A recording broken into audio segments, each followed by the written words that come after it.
بسم الله الرحمن الرحيم. السلام عليكم ورحمة الله وبركاته. لما نمضي إسلام كوا السلامية سلام كبعدي ومن التاريخية وضعين ما أنت يهرتوكتا بقرة إيه السلاطين تا إيه عقاشة حلبان ذا odayaasha aqoonyahanka aad iyo aad baan idiin salaamaya maanta waxaan idinku wareejinayaa ciidankii jabhaddii dulmadiid oo afar fadhiya si dhaba oo mugle ayaan idinku wareejinaya iyagoo saraakiishooda wata aqoonyahankooda wata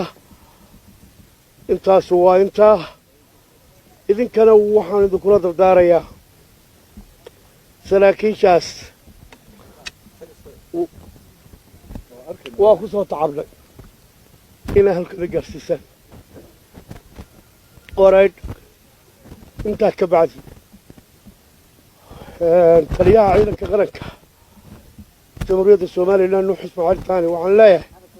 cadaalad samee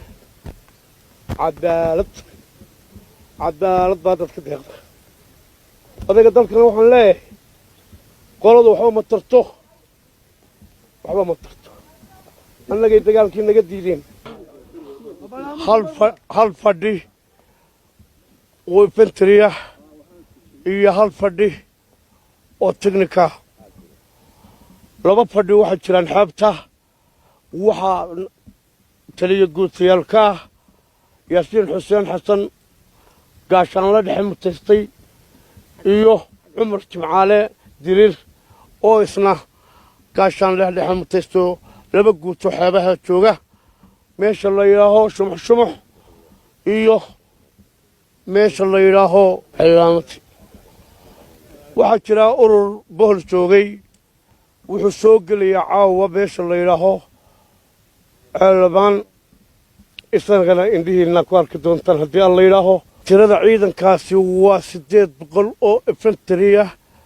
iyo 100 technical saar 900 intaasaan maanta idinku wareejinayaa aad iyo aad baa u mahadsantihiin nabad baa ka shaqayseen laakiin ku wada halkeeda